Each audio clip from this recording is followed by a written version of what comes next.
Salut les traders, c'est Watao. Ensemble, on va rider les cryptos. Nous sommes le dimanche 29 mars 2020, toujours en confinement, et j'en profite pour enregistrer mon premier vidéo tutoriel YouTube sur les bases du Renko Charts. Je suis vraiment très enthousiaste à l'idée de partager avec vous cette méthodologie, cette représentation graphique des charts, parce qu'elle m'a apporté personnellement énormément de sérénité dans mon trading et de hauteur de vue. Et sans plus attendre, on regarde immédiatement les charts pour illustrer mon propos. Alors, je vous ai mis deux représentations du Bitcoin. La première à gauche, c'est celle à laquelle vous êtes sans doute habitué sous forme de chandelier japonais. Et à droite, la version Renko. Notons d'abord les similitudes entre les deux. Dans la représentation en chandelier japonais comme dans la représentation en mode Renko, on a des chandelles assez différentes certes, mais qui prennent une couleur rouge quand elles sont baissières et vertes quand elles sont haussières. On remarque aussi que on a des mèches sur ces chandelles. Elles sont plus courtes dans le cas de Renko que dans le cas des chandeliers japonais. Mais au-delà de ces similitudes de départ, il y a quand même d'énormes différences. La première, c'est qu'on voit ici, dans les chandeliers traditionnels, on a des tailles de chandelles qui peuvent être très différentes entre les différentes chandelles, alors que dans le cas de Renko Chart, toutes les chandelles ont la même taille, et d'ailleurs on ne parle pas de chandelles, mais de briques. Il semblerait que le terme même de Renko vienne du japonais renga, qui signifie brique. Donc on a des briques, et la caractéristique de ces briques, c'est qu'elles représentent une taille de prix fixe, en l'occurrence ici 15 $, et chaque brique a fait une hauteur de 15 $. Et en fait, la représentation du graphique Renko est très différente de celle des chandeliers japonais, en ce sens qu'elle ne dépend pas du temps. Les briques ne sont pas calculées en fonction du temps, mais uniquement en fonction du prix. Et pour illustrer ça, on a un exemple très parlant avec l'énorme chandelle baissière, l'énorme chandelle rouge d'hier, ici, qui a démarré à 18h15, donc c'est la chandelle de 18h15, 18h30, et puis qui se termine à 18h45, on passe sous une autre chandelle. Donc en fait, cette chandelle baissière, elle est dans un time frame de un quart d'heure, puisque ici je suis dans le 15 minutes. Si on regarde du côté de Renko au même instant, donc ici je suis à 18h15, j'ai une première brique, je passe à 18h30, j'ai une autre brique puisqu'on est en train de baisser, puis encore 18h30, 18h30, 18h30, si vous voyez l'heure qui défile en bas, je reste toujours à 18h30 sur une série de briques de plus en plus nombreuses, jusqu'à arriver ici, voilà, à 19h. Et donc j'ai une vingtaine de briques entre 18h15 et 19h, là où j'ai une seule chandelle dans la représentation en chandelier japonais. Et on le voit aussi au quadrillage dans le Renko Chart, on voit que les colonnes qui représentent le temps ne sont pas toutes de la même largeur, et en effet, leur largeur varie en fonction du nombre de briques qu'il y a à l'intérieur. Tout ça pour vous montrer que, effectivement, Renko Chart ne tient absolument pas compte du temps, mais uniquement du prix. Alors, on va rentrer un petit peu dans le détail pour comprendre ça. Comment on construit un graphique de Renko? Je vous ai fait une représentation fictive d'un asset qui démarrait à 0 $ pour atteindre 40 $, et on va voir comment on construit le chart. En fait, c'est très simple, on va le construire brique à brique comme un Lego. Et à chaque brique qu'on rajoute, ici on va considérer qu'on a des briques d'un montant de 10 $, et ben en fait, chaque fois que le cours augmente de 10 $, on rajoute une brique. Donc ici je démarre à 0, j'ai une première brique quand j'atteins 10 $, puis on rajoute une brique et on la met dans un angle de 45 degrés avec la brique précédente. En fait, on la met dans la colonne suivante, et c'est pour ça qu'on n'a jamais plus d'une brique par colonne.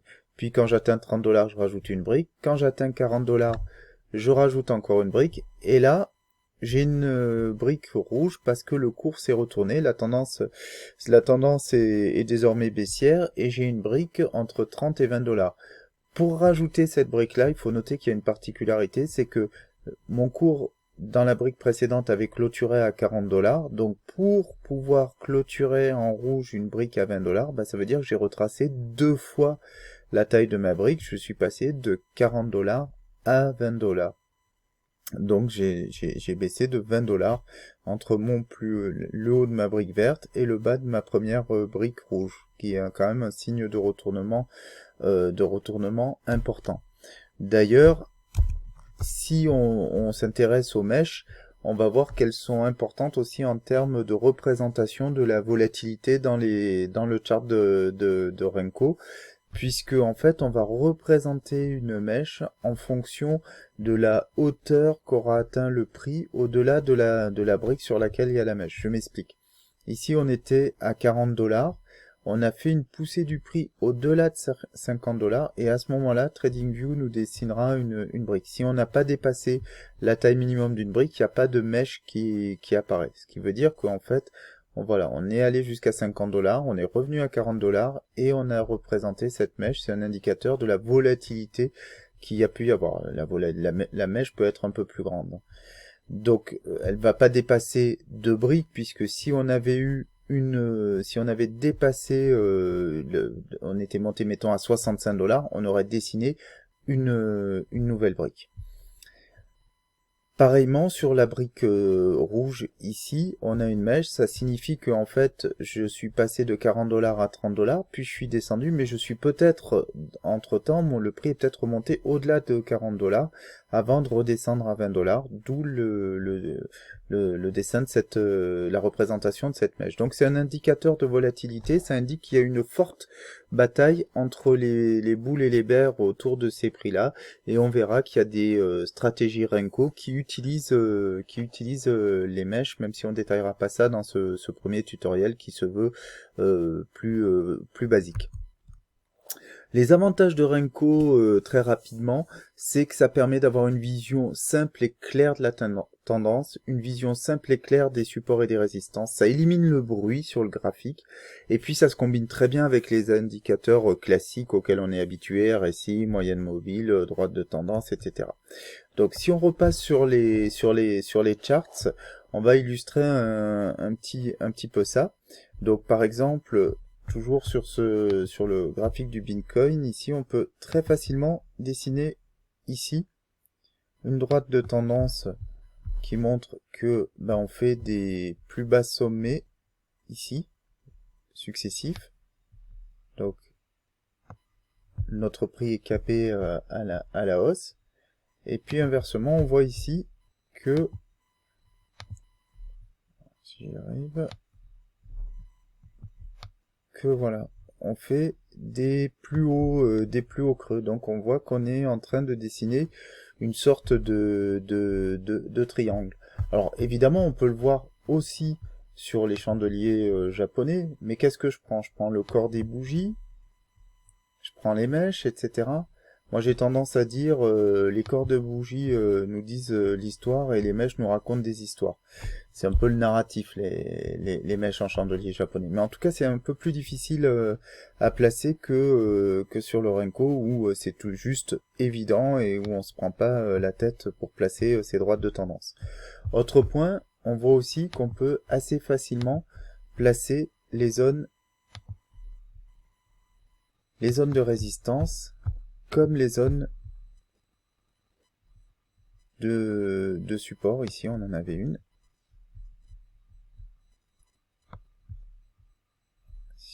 Voilà. Et on voit que là, par exemple, on pourrait qualifier ça de false breakout, puis on réintègre ce qui apparaît comme un range de manière assez claire. Alors qu'on considère qu'on est un range ou un triangle, hein, de cette façon, ça implique à peu près les mêmes manières de trader, c'est-à-dire surtout là, soit vous tradez pas, soit vous êtes trader de range, et vous jouez justement les réintégrations de range. Donc vous pouvez le jouer ici, on pouvait le jouer là. Après je trouve qu'il n'y a pas un énorme intérêt en l'occurrence. Donc on voit que nos manières de trader traditionnelles s'appliquent très bien dans le trading de Renko. Autre point très très important, et là pour le coup, on voit qu'on n'avait pas du tout la vision avec les chandeliers japonais. On voit aussi une figure en M qui se dessine ici, M comme murder.